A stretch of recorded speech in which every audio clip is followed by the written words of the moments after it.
Hello everyone, very good morning to all of you. तो आज मैं आपके सामने एक बहुत ही अच्छा टॉपिक लेके आया हूँ जो कि है हैंड वॉशिंग के ऊपर। जैसे कि दोस्तों आपको पता है, अगर आपने पहले भी कहीं एग्जाम दिया है, फिर नॉर्सेट का एग्जाम दिया है, तो जो हैंड वॉशिंग का टॉपिक है वो बहुत ही एम्स दिल्ली का फेवरेट टॉपिक है कि वो एम्स दिल्ली हमेशा हैंड वॉशिंग के ऊपर कोई ना कोई क्वेश्चन जरूर पुटअप करता है। तो दोस्तों ये है टॉपिक, बहुत इंपॉर्टेंट है। ये टॉपिक जो है वो इन्फेक्शन कंट्रोल के ऊपर आने वाला है। तो अभी तक जो मैंने पिछली 4 क्लासेस ली थी, वो 4 क्लासेस ऑलरेडी माइक्रोबायोलॉजी के ऊपर थी और वो 4 पार्ट ऑलरेडी हमारे यूट्यूब पे सेव हैं, मेरी प्लेलिस्ट से भी सेव हैं यूट्यूब पे। जैसे आप जाओगे मेरे जीत ऑन ट्यूब चैनल पे, तो वहां पे आपको प्लेलिस्ट में जाके आपको डायरेक्टली आप फाइंड आउट कर सकते हैं कि माइक्रोबायोलॉजी का जो मैंने क्लास ली है उसकी चारों पार्ट वहां पे डले हुए हैं। बाकी का जो आज से मैं स्टार्ट करूंगा दोस्तों वो है इन्फेक्शन कंट्रोल प्रैक्टिसेस का पार्ट फर्स्ट। तो पार्ट फर्स्ट का जो पहले टॉपिक हमारा जो रहेगा वो रहेगा हमारा हैंड वॉशिंग। तो दोस्तों मैंने पहले आपको इसमें बता देता हूँ समराइज करके कि हैंड वॉशिंग में अपन पढ़ेंगे हैंड वॉशिंग के स्टेप्स, साथ में ड्यूरेशन और हैंड वॉशिंग की टेक्निक, सारी चीज हम पढ़ेंगे। उसके बाद में हैंड वॉशिंग के जो मूवमेंट्स होते हैं वो चीज पढ़ेंगे और हैंड वॉशिंग के मूवमेंट्स के साथ ओटी में कितना टाइम तक करना है, स्क्रबनर्स को कितना हैंड वॉशिंग करना है, क्या टाइम ड्यूरेशन रहेगा, मूवमेंट्स कौन कौन से हैं, जो भी 5 मूवमेंट्स रहते हैं वो कौन कौन से हैं, उनको मैं एकदम बिल्कुल ही इजी वे से बताऊंगा जिस तरीके से आप बिल्कुल भी भूल नहीं पाओगे और एक ही बार में आपको याद होने वो वाले हैं। तो चलिए अपन स्टार्ट करते हैं सबसे पहले अपना हैंड वॉशिंग। तो वर्बली मैं आपको पहले ही बता दूं कि हैंड वॉशिंग है क्या। जब भी हम हॉस्पिटल सेटअप पे कोई भी चीज को छूने से पहले, यानी कि हॉस्पिटल में अगर आप काम कर रहे हैं, कोई भी प्रोसीजर करने से पहले और कोई भी प्रोसीजर करने के बाद, यानी कि कोई भी आप असेप्टिक टेक्निक करने जा रहे हैं, कोई भी प्रोसीजर करने जा रहे हैं, तो उससे पहले आपको हैंड वॉशिंग करना बहुत ही जरूरी है। तो ताकि आपका जो इन्फेक्शन की जो रेट है, यानी कि इन्फेक्शन को प्रिवेंट करने के लिए हम हैंड वॉशिंग करते हैं। और हैंड वॉशिंग जो है दोस्तों वो एक मेन रोल होता है आपका हॉस्पिटल सेटअप पे इन्फेक्शन को प्रिवेंट करने के लिए। तो सबसे पहले अगर पूछा भी जाता है कभी कभार कि आपको हॉस्पिटल में इन्फेक्शन को प्रिवेंट करना है, तो सबसे पहला जो स्टेप रहेगा वो रहेगा हमारा हैंड वॉशिंग। तो हॉस्पिटल बेसिस पे हैंड वॉशिंग जो है बहुत ही हमारा इंपॉर्टेंट टॉपिक होने वाला है, जो कि अब अपन आगे पढ़ेंगे। तो चलिए स्टार्ट करते हैं। सबसे पहले हम स्टार्ट करते हैं कि इसके स्टेप कौन कौन से होते हैं। मैं आपको इजी वे में बताऊंगा कि स्टेप सारे इसके कौन कौन से होते हैं, बाकी की चीजें मैं आपको आगे बताता रहूंगा। तो सबसे पहले हम ये जो पॉइंट पढ़ेंगे, steps of hand washing।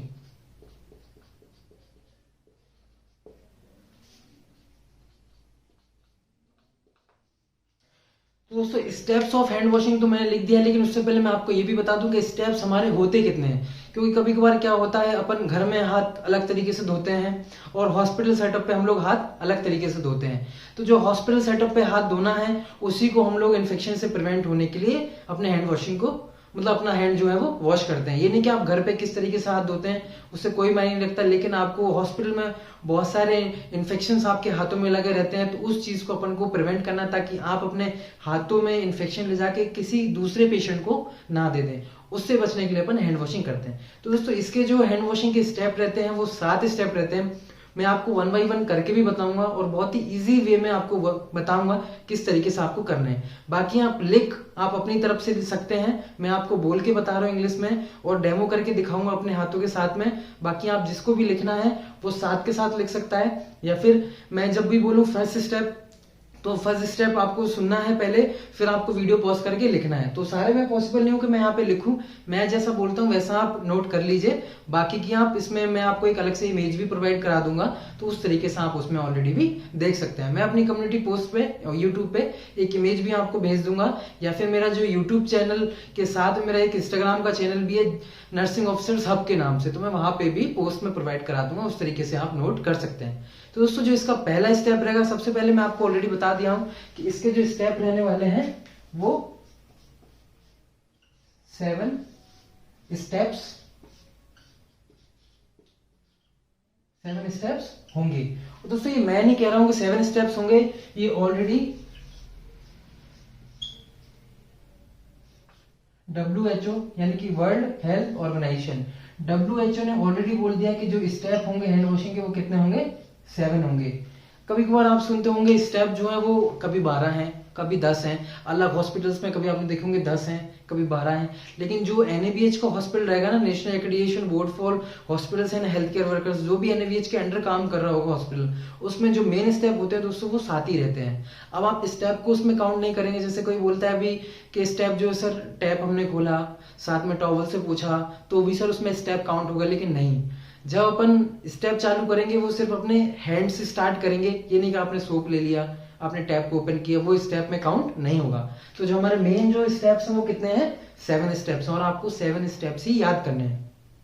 कहीं भी आपको पूछा जाए, चाहे वो कॉम्पिटिटिव एग्जाम हो, नॉर्सेट का कोई भी एग्जाम हो, आपको सिर्फ स्टेप जो है वो 7 ही लिखने हैं। अपने दिमाग से बिल्कुल हटा दीजिए कि स्टेप 10 होते हैं या फिर स्टेप 12 होते हैं या फिर स्टेप 5 होते हैं। आपको स्टेप जो लिखने हैं वो 7 ही होते हैं। 7 मैं आपको करके बताऊंगा कैसे होते हैं। तो फर्स्टली मैं आपको स्टेप से पहले बता देता हूँ आप लोग क्या करते हो। फर्स्टली आप अपने हाथों को जो है वो गीला करोगे, टैप ओपन करोगे वो बात अलग है, अपने हाथों को गीला करोगे, फिर सोप लोगे। अब कभी कभार क्वेश्चन ये भी आता है, जनरली पूछ लेते हैं कि सोप हमें कितना लेना चाहिए। कभी कभी ज्यादा ले ले, कभी कोई बार बार टैप करके जितना ले ले, ऐसा कुछ भी नहीं है।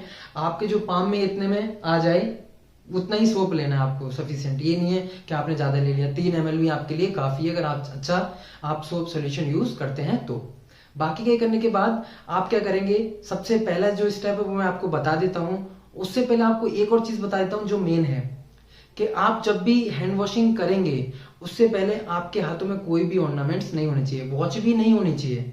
कभी कभार बोलते हैं वॉच तो सर पहन सकते हैं, लेकिन नहीं, आपके हाथों में ना वॉच होनी चाहिए, ना आपके नेल्स बड़े होने चाहिए, ना आपके हाथों में कोई भी रिंग होनी चाहिए, ना बैंगल्स होने चाहिए, और अदर भी कोई भी थ्रेड बंधा होना नहीं चाहिए। क्योंकि वो दोस्तों इन्फेक्शन का बहुत बड़ा सोर्स है कैरी करके ले जाने में। क्योंकि आप हाथ तो धो लोगे, लेकिन आपके हाथ में जो धागा बंधा हुआ है ना, वो अगर गीला हो गया तो हल्की हाल वो सूखेगा नहीं, और सूखेगा नहीं तो गीली चीज है, गीली चीज में ऑलरेडी बहुत सारे इन्फेक्शन आपको पकड़ लेते हो और दूसरों को जाके आप पेशेंट को दे दोगे। तो ये सारी चीज आपको बिल्कुल भी अवॉइड करनी है, ये सारी चीजें आपको नहीं पहननी है, और आपको प्रॉपर तरीके से हैंड वॉशिंग करनी है। और जब भी आप हैंड वॉशिंग करोगे तो ये नहीं है कि आपने स्टेप ये वाला पहले कर दिया, ये वाला स्टेप बाद में कर लिया। ये सारी चीजें आपको बिल्कुल भी नहीं करनी है। जैसे मैं बताऊं इस तरीके से आपको हैंड वॉशिंग करनी है, और सिंपल वे में बताऊंगा, कोई भी इसमें ये ट्रिक वगैरह कुछ भी नहीं है, सिंपल तरीके से जैसे बताऊंगा वैसे ही आपको करना है। तो सबसे पहले आपको क्या करना है, सोप वगैरह आपने ले लिया। सोप लेने के बाद में आपको पता है ये हमारी सरफेस कौन सी है, पाम, ये डॉर्सम सरफेस है, डॉर्सम। तो अब क्या करेंगे, पाम आपने लिया है ऑलरेडी, तो सबसे पहले आप क्या करेंगे, पाम टू पाम। जिस तरीके से मैं कर रहा हूं ना दोस्तों, उसी तरीके से आपको करना है। ये नहीं कि आप धीरे धीरे कर रहे हो, धीरे धीरे से काम नहीं चलेगा। क्योंकि कभी कभार आपने ये भी देखा होगा, जो मेन जो इंपॉर्टेंट पार्ट रहता है वो रहता है इसमें हमारा फ्रिक्शन। यानी कि फ्रिक्शन, आपने अगर सोप थोड़ा कम लिया चलेगा, आपने पानी थोड़ा कम लगा चलेगा, लेकिन आपके हाथों में फ्रिक्शन होना बहुत जरूरी है। जितना फ्रिक्शन होगा आपकी हीट जनरेट होगी, और आपके जो है वो इन्फेक्शन के जो भी सोर्सेज है, माइक्रोब्स है, जो भी आपके हाथों पे कोई भी इन्फेक्शन माइक्रो पैथोजेंस है, वो अच्छे तरीके से किल हो जाएंगे। तो सबसे पहले आपको क्या करना है, पहला जो हमारा स्टेप रहेगा वो रहेगा हमारा palm to palm. Rub both hands with palm to palm. आपने पाम टू पाम कर लिया, फिर right palm over left dorsum with finger interlace, तो इस तरीके से आपको करना है। देन उसके बाद में left palm over right dorsum, इस तरीके से आपको करना है। फिर वाइस वर्सा भी आप बोल सकते हैं। उसके बाद में palm to palm with finger interlace, यानी कि finger interlace, palm to palm with finger interlace. उसके बाद में interlocking of the fingers with both hands and back of the hands, इस तरीके से करना है। देन वापस से इस तरीके से आप वाइस वर्सा कर सकते हैं। तो ये हो गया हमारा 4th स्टेप। उसके बाद में रोटेटिंग थंब, इस तरीके से आपको करना है। Rotating thumb on the circular motion, इस तरीके से करना है। यहां से इस तरीके, ये नहीं कि यहां से लेना, सिर्फ यहां से आपको लेके आना है और डाउनवर्ड्स। ये नहीं कि आप ऐसे कर रहे हो ऊपर की साइड, सारा बह के इधर ही आ रहा है, तो आपको डाउनवर्ड करना है अपना थंब, एंड दिस वे में करना है ऐसे। फिर उसके बाद में वाइस वर्सा दिस। आप करीबन कोई भी स्टेप को 5 to 7 टाइम्स आप रिपीट कर सकते हैं। यानी कि आप 3 बार नहीं, 3 बार आपने किया, हटा दिया, 5 से 10 या फिर 5 से 7 बार आप एक ही स्टेप को रिपीट कर सकते हैं। तो ये हमारा 5th पॉइंट हो गए थे। उसके बाद में rotating tip of the finger nails clockwise and anti clockwise, या फिर आगे पीछे भी आप इस तरीके से कर सकते हैं। Then vice versa, clockwise, anti clockwise forward और बैकवर्ड, इस तरीके से आप कर सकते हैं। तो ये जो थे हमारे 6 पॉइंट कंप्लीट हो गए। और लास्ट हमारा जो है वो rotating of the wrist in circular motion, this then vice versa. तो दोस्तों ये हमारे हो गए 7 पॉइंट्स। आपने ऑलरेडी 7 पॉइंट्स आपने सुन लिए। आप बीच में रोक के वीडियो रोक के भी या फिर पॉइंट आपको नोट आउट करने वहां से भी कर सकते हो, या फिर जैसे मैंने आपको बताया इंस्टाग्राम के चैनल पे आपको ऑलरेडी मैं एक पेज प्रोवाइड कर दूंगा जिसपे सारा कुछ आपका हैंड वॉशिंग का स्टेप जो है वो लिखा रहेगा। तो दोस्तों ये थे हमारे 7 स्टेप्स ऑफ हैंड वॉशिंग। अब मैं आपको बता देता हूँ कि ड्यूरेशन क्या है। मेडिकल हैंड वॉशिंग में आपको कितना ड्यूरेशन है, सर्जिकल हैंड वॉशिंग में आपका कितना ड्यूरेशन है, दोस्तों हैंड रब का कितना ड्यूरेशन है, हैंड रब का बहुत क्वेश्चन आता है। और उसके बाद में ही अगर सर्जिकल स्क्रब, कोई स्क्रब है ओटी में स्क्रब नर्स, तो उसको कितना यूज करना है ड्यूरेशन। तो मैं आपको ड्यूरेशन में डायरेक्टली इस पे लिख देता हूं।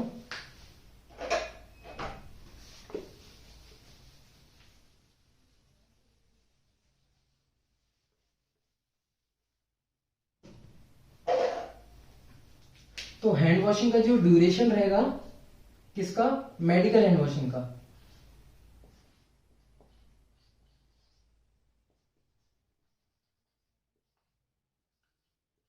Medical hand washing. यहां पे अगर मैं लिख दूं ड्यूरेशन, सभी का ड्यूरेशन आपको बता रहा हूं मैं, यहां लिख दिया है हमने ड्यूरेशन। तो मेडिकल हैंड वॉशिंग का कितना ड्यूरेशन होगा,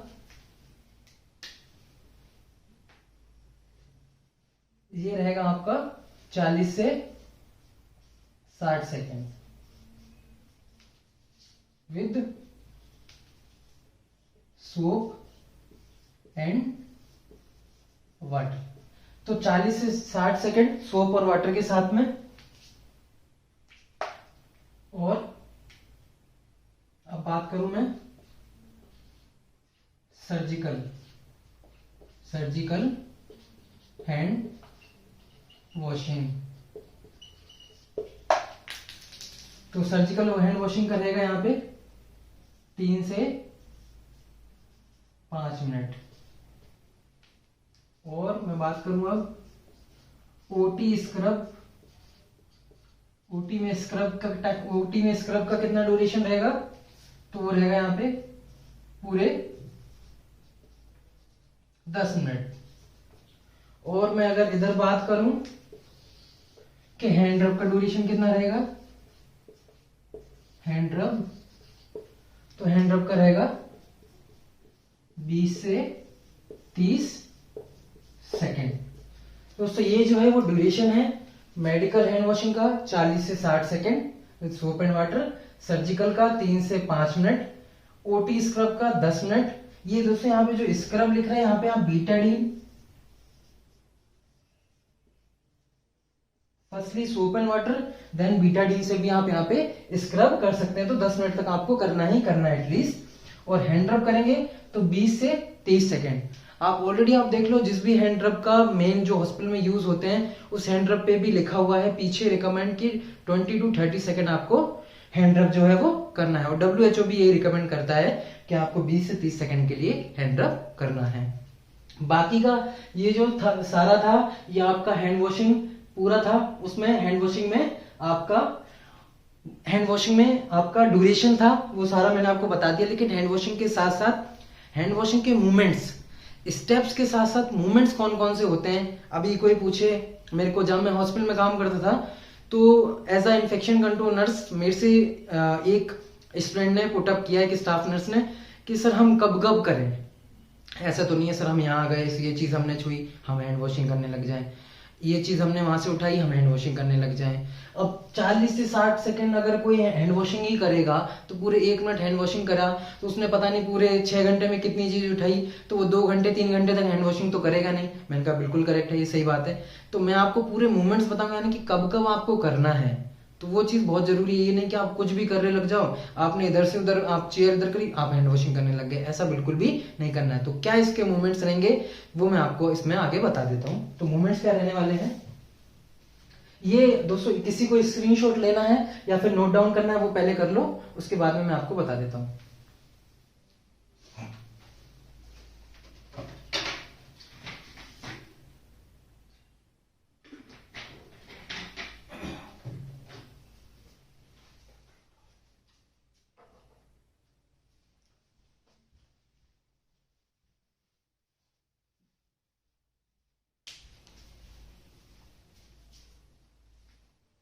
आई होप कि आपने नोट डाउन कर लिया होगा।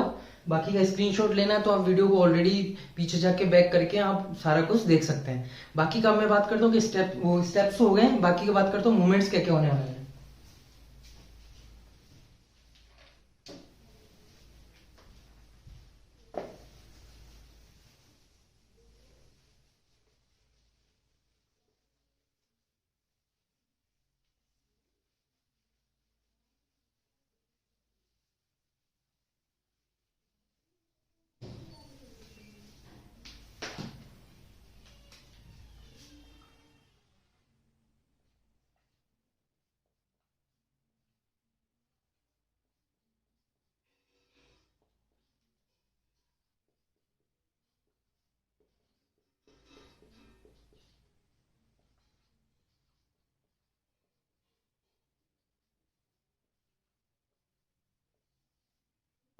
दोस्तों यहाँ पे जो मूवमेंट्स रहेंगे वो 5 होने वाले हैं। सबसे पहले मैं आपको सिंपली वे में बता देता हूँ कि मूवमेंट्स किस तरीके से आपको याद करने हैं, ताकि आप बिल्कुल भी इसको भूले नहीं। ये नहीं है कि कभी मूवमेंट्स इतने ऐसे याद हो गए वैसे याद हो गए। अभी मैं इस पर एक ट्रिक भी है, वो भी आपको मैं बताऊंगा। बहुत ही सिंपल ट्रिक है, बहुत ही मजेदार ट्रिक है। उससे पहले मैं आपको बता देता हूँ कि कब कब आपको मूवमेंट्स, कब कब हैंड वॉशिंग करनी है। तो जस्ट सिंपली मैं आपको सिंपल भाषा में बताता हूँ। जब भी आप हॉस्पिटल में आए, हॉस्पिटल में आप आने से पहले आप रूम से तो आ गए, अपने यहाँ हॉस्टल से तो आ गए, लेकिन हॉस्पिटल में आ गए तो सबसे पहले आपको हैंड वॉशिंग करनी है। क्योंकि पता नहीं आप किस तरीके से आए हो, आपने पंच किया हो, शायद आपसे पहले जो निकल के गया है ड्यूटी ऑफ करके, उसने बिल्कुल भी हैंड वॉशिंग नहीं की, वो उसने भी पंच किया, वो चला गया। तो आपने पंच किया, उसने भी पंच किया, तो पंच करने के साथ साथ आपके थंब पे क्या आ गया, आपका इन्फेक्शन आ गया, और वही चीज आपने पेशेंट को आके लगा दी। तो ये चीज बिल्कुल भी नहीं करनी। जैसे ही आप हॉस्पिटल में आए, आप अपने जहां पे भी आपकी ड्यूटी है, चाहे वो आईसीयू है, जनरल वार्ड है, प्राइवेट वार्ड है, कहीं पे भी है, आपको वहां आके अपने ड्रेस वगैरह ऑलरेडी चेंज करके देन आपको हैंड वॉशिंग करनी है सबसे पहले। तो हैंड वॉशिंग स्टेप्स के द्वारा ही करनी है, जो भी मैंने बताई है। तो आपको आके हैंड वॉशिंग करनी है। अब आपको जो भी असाइनमेंट मिला है, जो भी बेड आपको मिला है कि हाँ मुझे 1 से लेके 6 तक जनरल वार्ड में मुझे पेशेंट मिले हैं, तो आप पेशेंट के पास तो जाओगे, क्योंकि आपको असाइन किया है तो आप पेशेंट के पास जाओगे। तो पेशेंट के पास जाने से पहले आपको क्या करना है, हैंड वॉशिंग करनी है। क्योंकि आप पेशेंट के पास जा रहे हो तो पेशेंट से बात करोगे, पेशेंट को टच भी करोगे, तो सारी चीज हो सकती है। तो पेशेंट के पास में आपको जाने से पहले हैंड वॉशिंग करनी है। यानी कि आप टच करोगे पेशेंट को, तो बिफोर टचिंग द पेशेंट, ये पहला हो गया मूवमेंट हमारा। बिफोर टचिंग द पेशेंट आपको क्या करना है, हैंड वॉशिंग। आपने ये पहला सुन लिया। अब सेकंड सुनिए, आपने पेशेंट को हाथ लगा दिया, तो आपने जो हाथ लगाया वो आपके बिल्कुल भी हाथ इन्फेक्टेड नहीं थे, आप ऑलरेडी हैंड वॉशिंग करके आए, तो पेशेंट को कोई भी हार्म आपने नहीं पहुंचाया अपने हाथों से। ठीक है। अब आपने पेशेंट से पूछा कि मैं आपका आज आपकी केयर करूंगा, मेरा नाम ये है, तो आपने उसको टच करा, तो ताकि बहुत अच्छा फील होगा उनको भी, पेशेंट को भी, तो आपने पेशेंट को टच किया। उसके बाद में पेशेंट को टच करने के बाद, यानी कि आफ्टर टचिंग द पेशेंट, ये हो गया हमारा second. Before touching the patient हमारा first, after touching the patient हमारा सेकंड।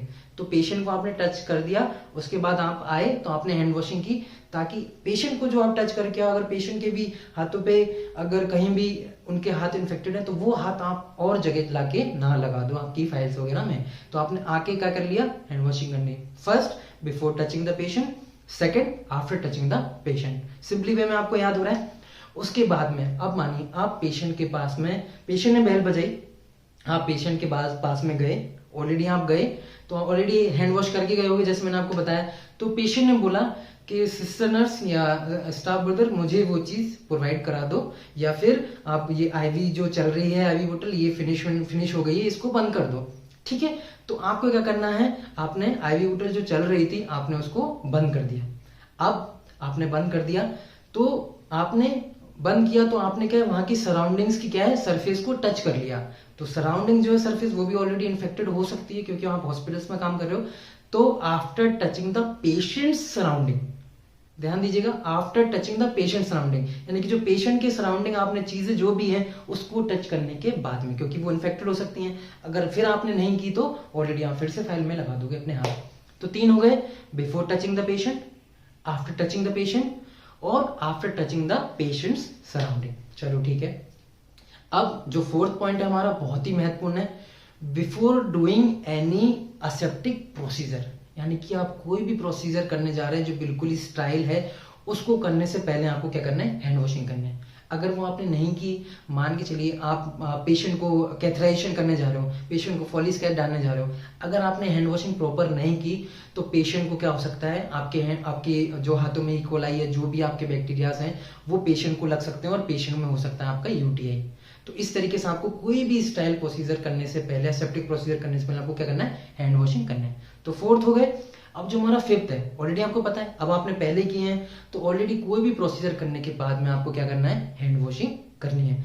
तो आफ्टर डूइंग एनी प्रोसीजर वो आपको करने ही करने हैं, ठीक है। ये तो नहीं है कि आप पहले करके गए तो सर ने हमें बताया नहीं तो हमने वो किए नहीं, तो वो हैंड वॉशिंग आपको करनी ही करनी है, क्योंकि आपके हाथों में ग्लव्स हैं, हो सकता है यूरिन लगा हो सकता है ब्लड भी लगा हो, तो वो चीज़ तो कॉमन सेंस है, वो तो आपको करनी है, ठीक है। ठीक है, तो ये चीज भी उसमें इंक्लूड हो जाती है। जो फिफ्थ वाला मैं आपको बता रहा हूं कि आफ्टर डूइंग एनी प्रोसीजर वो आपको करना ही है। और after any body fluid contact, यानी कि आप किसी भी बॉडी फ्लूइड के कांटेक्ट में आए हो, तो जैसे कि फिफ्थ पॉइंट ये इसी में इंक्लूड हो गया, जो कि कॉमन सेंस वाला बात है कि आप कोई भी बॉडी फ्लूइड के संपर्क में आए हो, जैसे मैंने आपको बताया कि आप फॉलिस डाल के आए तो यूरिन के संपर्क में आ सकते हैं, आप पेशेंट को जो है आप पेशेंट को कैनुला डाल के आए तो आप ब्लड के संपर्क में आ सकते हैं, पेशेंट को सक्शन करके आए तो पेशेंट के किस में आ सकता है, तो आप सराउंडिंग पेशेंट की आपने ड्रेसिंग की है तो पस किस उसमें आ सकते हैं कांटेक्ट में।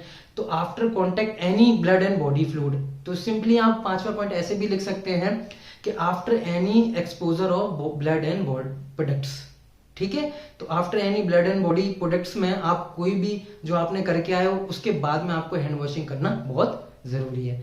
तो मैं आपको फिर से, ये 5 हो गए, आपको मैं फिर से रिपीट कर देता हूं। फर्स्ट, पेशेंट के पास जाने से पहले, बिफोर टचिंग द पेशेंट, आप पेशेंट के पास से आ गए, आफ्टर टचिंग द पेशेंट, आप पेशेंट के पास में गए, कोई सराउंडिंग्स आपने टच की, after touching the patient surrounding, ये तीसरा हो गया। चौथा हो गया before doing any aseptic procedure, ये आपका चौथा हो गया। पांचवा जो हो गया, after contacting with any blood and body fluid exposure risk, तो कोई भी एक ब्लड एंड बॉडी जो फ्लूइड है उसके एक्सपोजर से आपको बचने के लिए आप क्या करेंगे, हैंड वॉशिंग करेंगे। तो आपको सिंपल समझ में आ गया। मैं आपको एक ट्रिक भी बता देता हूं, उस तरीके से भी आप याद कर ले सकते हैं, ठीक है। तो मैं आपको ट्रिक बता देता हूं।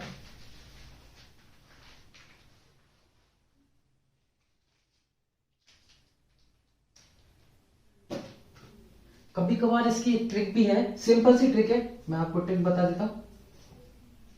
आप इसको बिल्कुल भी अलग भी में ना लें, पहले आपको मैं लिख के बता देता हूं, उसके बाद मैं ट्रिक बताता हूं। सबसे पहले मैंने आपको क्या बताया था, before before touching the patient,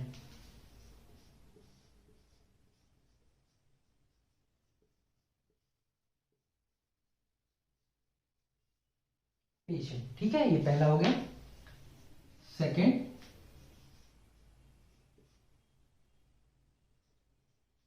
after, ये सेम यहां पे आ जाएगा, after touching the patient. Third हो जाएगा before doing any aseptic procedure.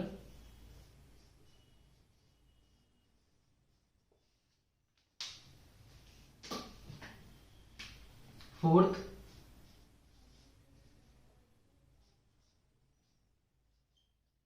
After touching patients surrounding,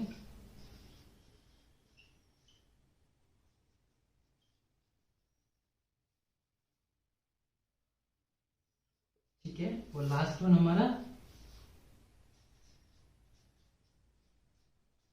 after body fluid exposure risk. ये दोस्तों 5 है, आप इसका एक स्क्रीनशॉट भी ले लीजिए फटाफट।